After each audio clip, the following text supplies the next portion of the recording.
이제 하나님 말씀 봉독하고 말씀을 듣도록 하겠습니다. 오늘은 마태복음 15장 21절로 28절입니다. 마태복음 15장 21절로 28절 제가 읽겠습니다. 마태복음 15장 21절로 28절입니다. 예수께서 거기서 나가사 두로와 시돈 지방으로 들어가시니 가나안 여자 하나가 그 지경에서 나와서 소리질러 이르되 주 다윗의 자손이여 나를 불쌍히 여기소서 내 딸이 흉악하게 귀신 들렸나이다 하되 예수는 한 말씀도 대답하지 아니하시니 제자들이 와서 청하여 말하되 그 여자가 우리 뒤에서 소리를 지르오니 그를 보내소서. 예수께서 대답하여 이르시되 나는 이스라엘 집의 잃어버린 양 외에는 다른 데로 보내심을 받지 아니하였노라 하시니 여자가 와서 예수께 절하며 이르되 주여 저를 도우소서. 대답하여 이르시되 자녀의 떡을 취하여 개들에게 던짐이 마땅하지 아니하니라. 여자가 이르되 주여 올소이다마는 개들도 제 주인의 상에서 떨어지는 부스러기를 먹나이다 하니 이에 예수께서 대답하여 이르시되 여자여 네 믿음이 크도다 네 소원대로 되리라 하시니 그때로부터 그의 딸이 나으니라. 아멘. 대한 목사님 말씀 전하시겠습니다. 자, 오늘 덕분에 수련회는 잘 마치고 왔습니다. 여러분들께 감사의 말씀을 드립니다.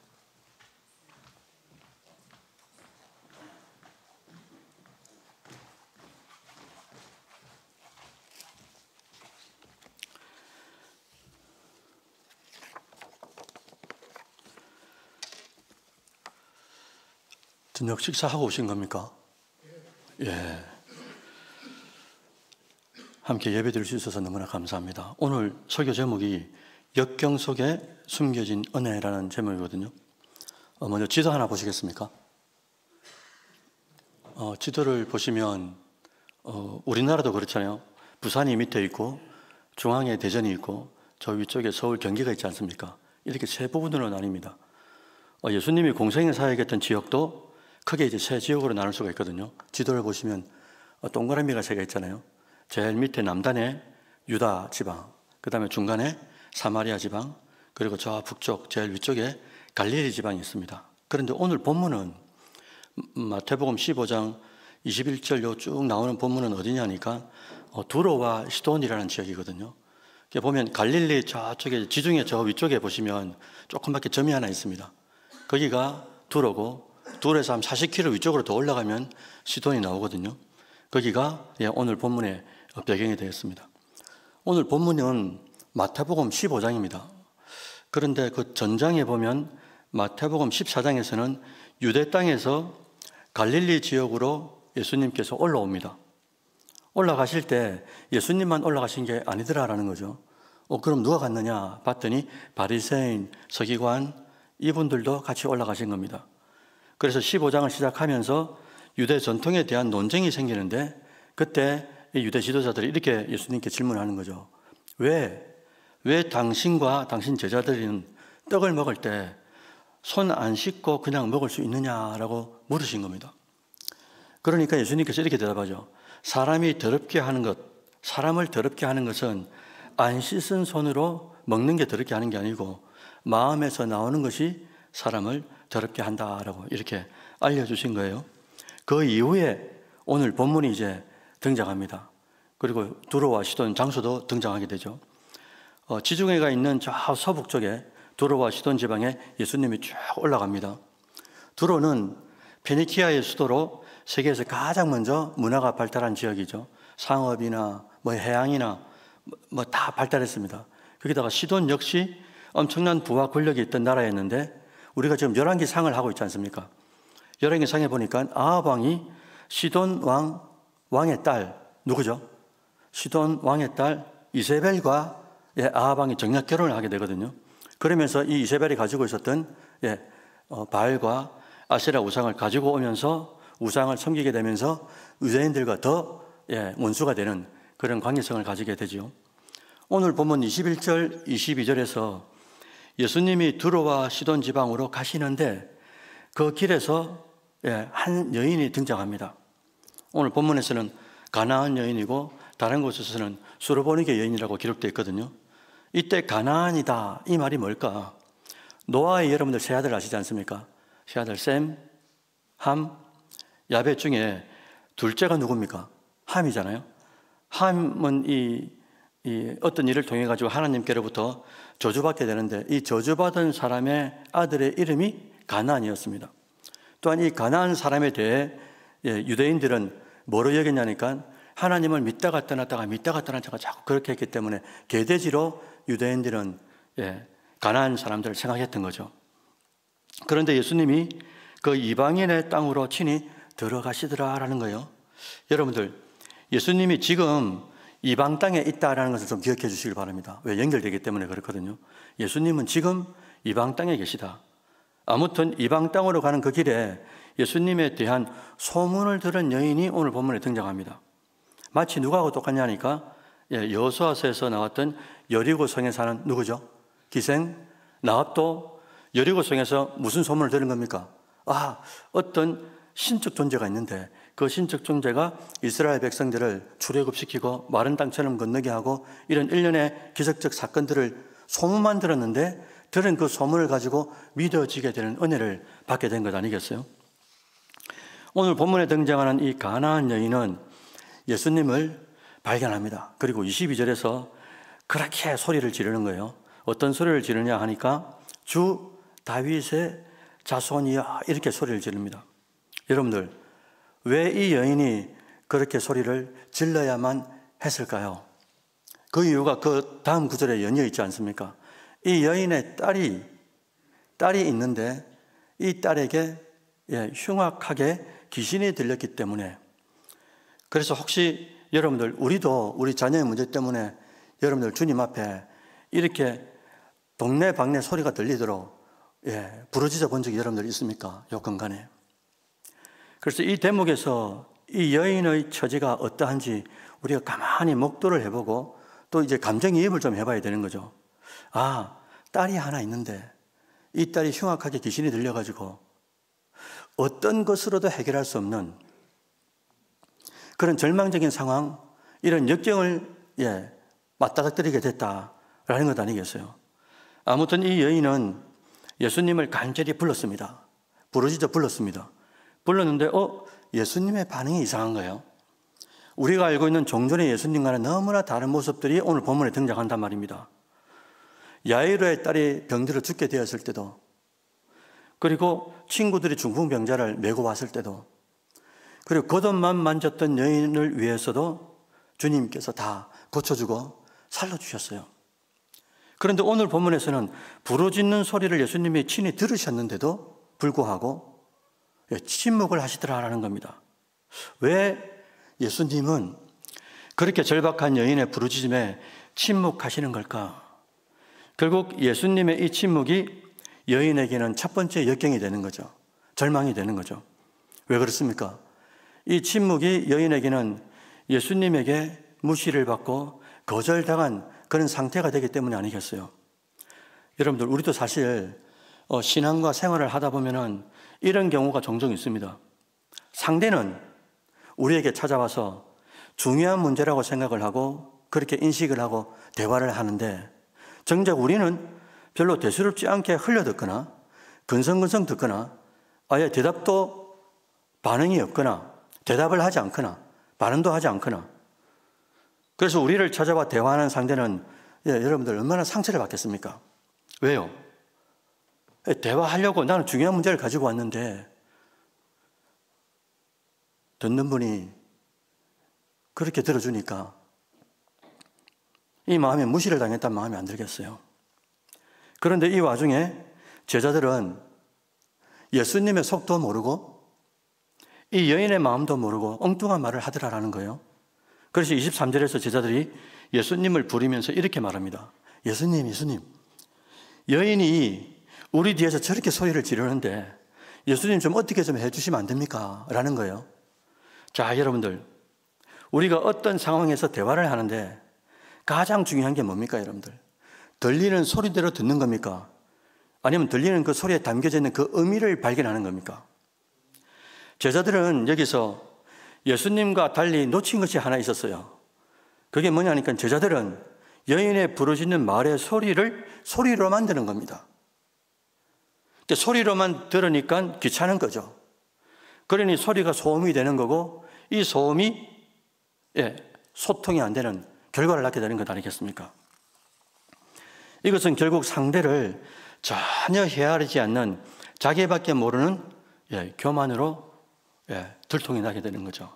그런데 제자들의 불편한 간청에 이제야 예수님께서 대답하시는 거예요. 24절에 함께 보실까요? 24절 보시면 예수께서 대답하여 이르시되 나는 이스라엘의 집에 잃어버린 양 외에는 다른 데로 보내심을 받지 아니하였노라 하시니. 자, 여러분들, 우리는 이 대답을 자세히 분석을 해봐야 되는 거죠. 왜냐하면 너무나 중요하기 때문에 그렇습니다. 먼저 예수님이 말씀하신 이스라엘의 잃어버린 양이 누구냐라는 것을 우리가 간파를 해야 되는 거죠. 구약 때에 이스라엘 집에 여러분들 이방인들이 존재했습니까? 안 했습니까?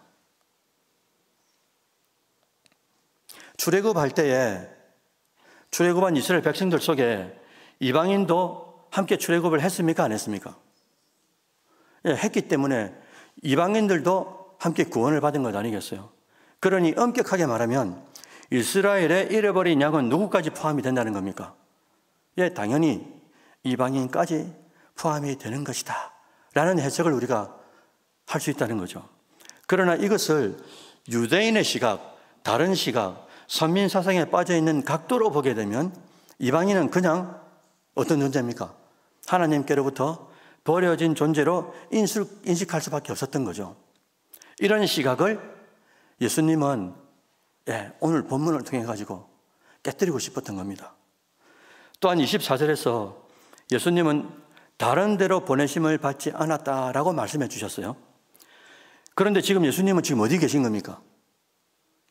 제가 초대에 말씀드렸잖아요. 어디에 계시다고 기억하라고요? 두로와 시돈이라는 지극히 이방 땅에 발을 딛고 계신 거예요. 만약 여러분들 생각해 보십시오. 지금 이 시대에 예수님이 오늘 본문처럼 이렇게 말씀하지 않습니까? 예수님이 이방 땅에 있으면서 예수님은 다른 데로 보냄을 받지 않았다라고 말씀하셨다면 여기에 댓글이 뭐라고 붙겠습니까? 지금 이 시대에. 그래, 당신은 유대인의 구주나 되시길 바랍니다. 여기는 이방 땅이기 때문에 어서 나가주세요. 유대인 고홈, 예수 고홈, 이렇게 데모하지 않겠습니까?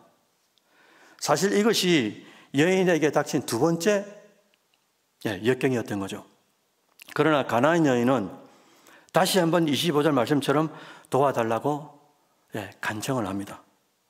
여러분, 사실 이 정도면은 우리가 알고 있는 예수님은 이 여인의 간청에 대하여 들어주실 만도 하잖아요. 그러나 예수님은 더욱 충격적인 말씀으로 25절을 넘기더라 이거죠. 함께 보실까요? 26절입니다. 대답하여 이르시되 자녀의 떡을 취하여 개들에게 던짐이 마땅하지 아니하니라. 이것이 바로 여인의 마지막 절망, 마지막 아픔, 마지막 역경이라 그럴까요?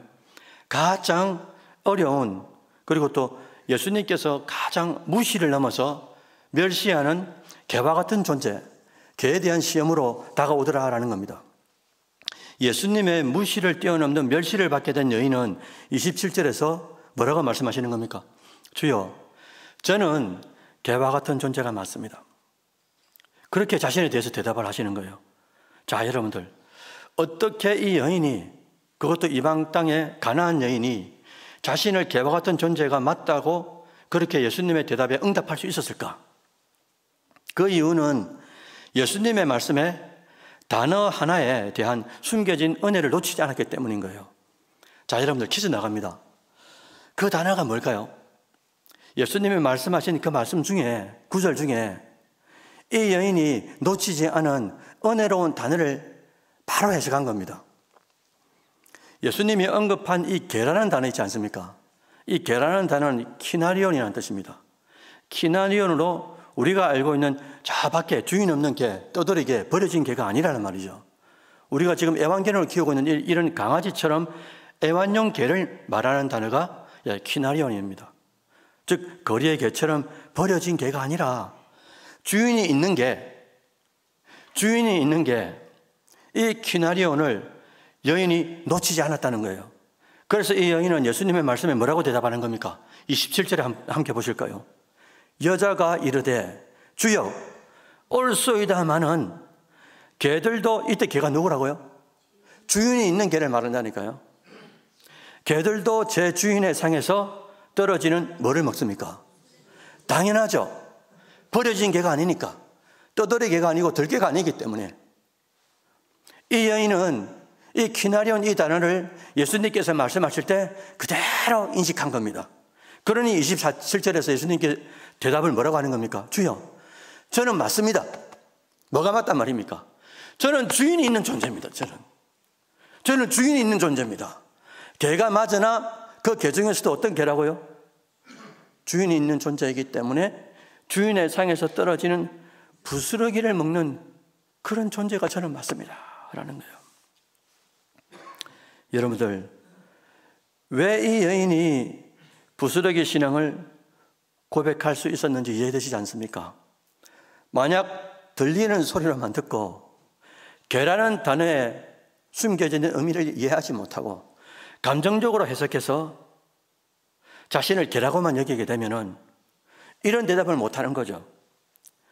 개라도 주인이 있는 개요. 그러니 주인이 먹고 있는 그 상에서 떨어지는 뭐를요? 부스러기를 먹을 수 있다고 이 여인이 주님 앞에서 단호하게 말씀할 수 있는 것 아니겠습니까? 예수님은 여인에게 있는 이 통찰력이라 그럴까요? 그리고 이 믿음을 드러내고 싶었던 거예요. 누구에게 말입니까? 산민사색에 빠져있는 유대인들, 바리새인들, 서기관들, 그리고 제자들, 그리고 지금의 시대를 살아가고 있는 2000년 후에 지금 우리에게도 신앙에 있다고 하면서도 자기밖에 모르는 신앙, 그런 우리에게 진짜 신앙이 어떤 것인지를 드러내고 싶었던 것 아니겠어요? 주님이 너무나 사랑하는 온천지를 가족 여러분들, 가나안 여인인 그녀가 개와 같다는 욕을 듣는데도 다시 한번 예수님께 은혜를 간구할 수 있었던 것은 결국 무엇인가? 그게 무엇이겠습니까, 여러분들? 여인으로부터 부스러기의 신앙 고백을 들은 예수님의 반응이 어떻게 되는 겁니까? 마지막 절 28절 한번 보실까요? 이에 예수께서 대답하여 이르시되 여자여 내 믿음이 크도다. 네 소원대로 되리라 하시니 그때로부터 그의 딸이 나으니라. 이렇게 끝이 납니다. 여러분들, 몇 분 전에 이 여인에 대해 예수님께서 뭐라고 지칭한 겁니까? 개와 같은 존재라고 말씀하신 거예요. 예수님께서 이 개와 같은 존재라고 말씀하셨는데, 근데 그 말을 들은 이 여인이 맞습니다, 주님. 저는 개와 같은 존재가 맞습니다. 라는 예수님의 말씀에 대한 이 한 단어, 이 개와 같은 존재가 맞다고 고백한 이것 때문에 예수님이 갑자기 개와 같은 존재에서 큰 믿음의 사람으로 변화되는 걸까요? 예수님이 이렇게 말씀하셨다가 갑자기 이렇게 말씀하시는 게 맞겠습니까? 그것도 다른 것도 아니고 믿음에 대하여 칭찬하시는데 그 이전에도 잘 없었던 고넬료와 같은 그 이방인에게 말씀하셨던 큰 믿음의 사람이라고 어떻게 그렇게 갑자기 칭찬할 수 있었을까? 아니라는 거죠. 갑자기가 아닌 겁니다.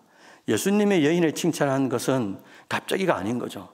예수님의 칭찬에는 정확히 그 명분이 들어가 있는 거예요. 그게 뭐냐니까 이 여인에게는 주님 앞에 나올 때부터 뭐가 있었다는 겁니까? 이미 소문으로부터 들었던 기생나합과 같이 어떤 신적 존재, 그리고 고칠 수 있는 존재, 나는 아무것도 할 수 없는 마지막 절벽 끝에 섰지만은 그러나 그분을 만나게 될 때 어떤 역경이 있어도 어떤 무시 멸시를 당해도 그분은 반드시 고칠 수 있다는 믿음이 이 여인 속에 있었다는 것을 압니다. 알기 때문에 예수님께서 두로와 시돈이라는 이방 땅으로 일부러 가게 되시고 그 여인을 통하여 선민사상에 빠져있는 이 백성들, 그들의 사고를 이 여인의 믿음을 통하여 고치려고 하셨다는 거죠. 그래서 이 가나안 여인에게는 어떤 믿음이 있느냐? 두 가지입니다, 여러분들. 이것을 꼭 기억해 주시기를 바랍니다. 하나님의 믿음은 이 여인 앞에 자신 앞에 계신 존재, 즉 예수가 누구인지를 정확하게 알았어요. 둘째 믿음은 뭐냐? 예수 앞에 엎드려 있는 나 자신, 가나안 여인, 개와 같은 여인, 내가 누구인지를 정확하게 알고 있었습니다. 이것을 모르고 여러분들, 우리가 교회에 와서 열심히 섬기는 분들, 그리고 또 기도 좀 한다고 한다는 분들, 이런 분들을 우리가 조심해야 되는 거죠. 왜? 그가 바로 바리새인이 되고, 그가 바로 예수님께서 그렇게 책망하신 그런 유대 지도자가 되기 때문이 아니겠습니까?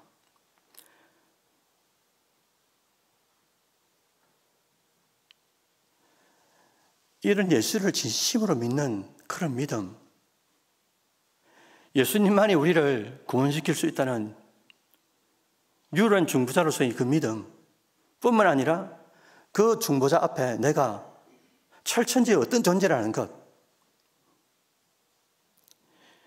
이런 철저한 믿음을 가지지 않고 교회 안에서 열심히 섬기고 열심히 기도한다. 특별히 기도 좀 한다는 분들, 많이 섬긴다고 한다는 분들이 자기 고집대로 할 때가 얼마나 많습니까? 저도 그렇고요. 이게 주님 앞에 신약시대에 열리면서 주님께서 이 존재들을 갈라내기를 시작하더라라는 겁니다. 사랑하는 이 밤에 여러분들, 한 번 살기 때문에 우리를 일생이라 그러지 않습니까? 우리가 일생을 살면서 잠깐이면 50이고 잠깐이면 100발이 되는데 죽기까지 우리가 겸손하게 살아야 하는 그 이유가 뭐겠어요? 우리가 잠깐 생각하면 우리 고집대로, 우리 아집대로, 내 경험과 내 지식대로 그렇게 살 수밖에 없는 그런 교만한 존재가 우리 아니겠습니까?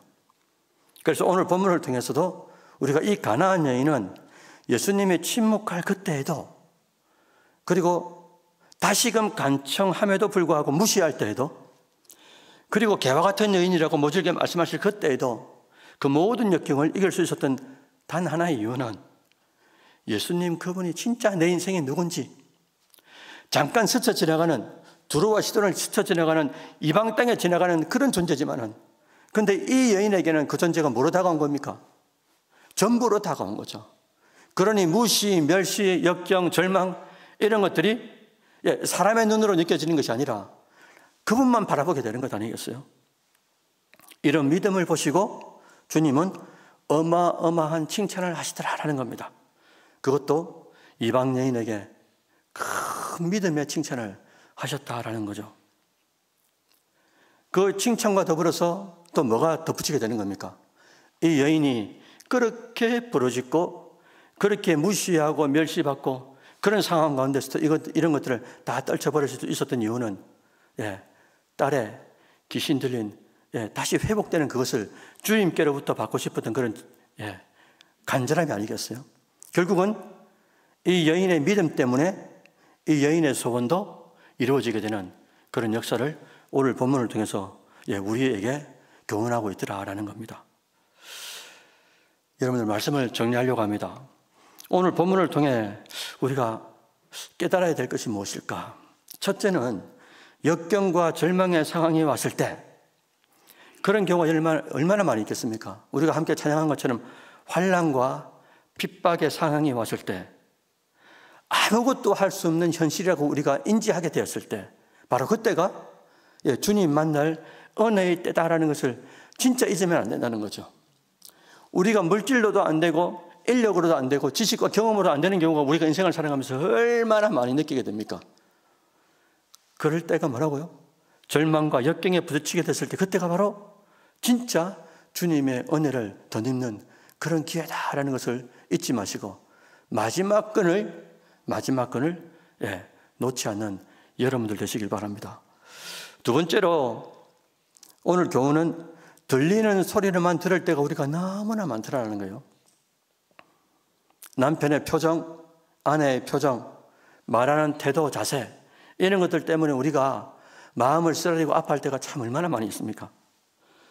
중요한 것은 그 말의 소리에만 집중하지 마시고, 보이는 데만 집중하지 마시고, 들리는 데만 집중하지 마시고, 그 말의 중심과 어정을 파악하는 우리가 되었으면 좋겠다라는 거예요. 특히나 우리가 이제 앞으로 10며칠 이후에 새생명 전도 축제가 있습니다. 불신 가족도 있을 테고 지인도 있을 테고 여러 종류의 분들이 초대되게 될 텐데, 그냥 초대하면 초대받으면 되는데 이게 쉽지 않더라 이거죠. 이 마귀들이 가장 마음을 상하게 하는 게 누구겠습니까? 그분 아니요. 엄격히 말하면 전도하려고 하는 전도자의 마음을 상하게 합니다. 그래서 이 전도하러 가면 아니 부장님, 아니 사장님 오신다고 했다 아닙니까? 그런데 갑자기 대소사가 생겨가지고 그날 그 전날에 그래서 빠지게 된다든지 그럴 때마다 어떻게 하는 겁니까?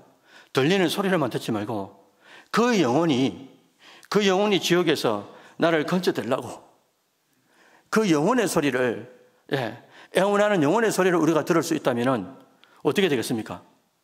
실제로 못 오게 된다 손치더라도 하나님이 책임지는 것이고, 우리 마음을 상하게 하지 말고 들리는 소리에 귀 기울이지 말고 하나님 앞에 모든 영적인 레이더를 세워가지고 내가 나에게 주신 하나님의 물질, 나에게 주신 하나님의 건강, 나에게 주신 하나님의 이 선한 마음을 그분의 영혼의 구원을 위하여 쏟아낼 수 있다면 하나님이 얼마나 기뻐하시겠어요.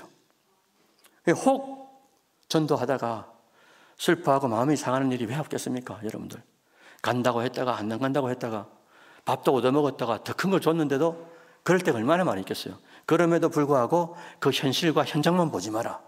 들리는 것만 듣지 말고 보이는 것만 보지 마라. 뭐란 말입니까? 주님께서 보시는 그 영혼을 우리가 추적하고 투영해서 볼 수 있는, 그러면 우리가 가진 것도 내 것이 아니고 그를 위하여 끊임없이 설 수 있는데, 내가 저를 위하여 이렇게 했는데 그래 안 하면 자기 손해지, 이게 아니지 않습니까 여러분들? 마지막으로 오늘 본문이 주는 교훈은 죽는 그 순간까지 내 앞에 계신 주님, 나와 항상 함께 하신다고 약속하신 그 주님이 죽는 그 순간까지 나에게 누구인지를 잊지 않는 믿음, 그리고 그 주님 앞에 항상 엎드린 이 겸허와 겸손으로 내가 누구인지를 망각하지 않는 태도, 자세, 말 한마디, 언행심사. 그래서 살아가다 보면은 수많은 시행착오, 실수, 실망, 이런 것들이 절망과 역경으로 다가올 때도 많이 있을 텐데, 그럼에도 불구하고 끝까지 주님을 믿는 믿음으로, 성숙한 반응으로 우리가 주님 앞에 엎드리게 될 때 하나님이 우리를 보시고 오늘 가나안 여인에게 말씀하신 야야야, 네 믿음이 너를 구원했고 믿음뿐만 아니라 소원까지 이루게 되는 이런 칭찬을 받게 되는 것 아니겠습니까? 아무쪼록 우리 각자가 살아있는 날이 얼마인지 모르지만은 우리 각자 오늘 본문을 통해서 수많은 무시, 멸시, 역경, 절망이 우리 인생에 다가올 때마다 오늘 본문이 생각나게 하시는 은혜가 있었으면 좋겠고, 그때 생각나게 하실 때 절망하거나 슬퍼하지 말고 원망하거나 탓하지 말고 불평하지 말고, 하나님 다시 한 번 더 주님 앞에 제가 엎드립니다. 내 앞에 계신 주님이 누구시기에 이런 기회를, 혹 절망이라도 이 절망을 통하여 뒤집을 수 있는 그런 기회를 하나님 마련해 주시는 겁니까? 하나님께서 내 인생에 최고의 것으로 주신다고 약속하셨고 독생자를 죽이시면서까지도 나를 사랑해 주셨고 실행해 주셨는데 내가 무엇을 못하겠습니까? 그런 마음으로 남아있는 인생을 역경 속에서 숨겨있는 은혜를 발견하면서 살아가는 여러분들 되시기를 주의 이름으로 축원드립니다. 아멘.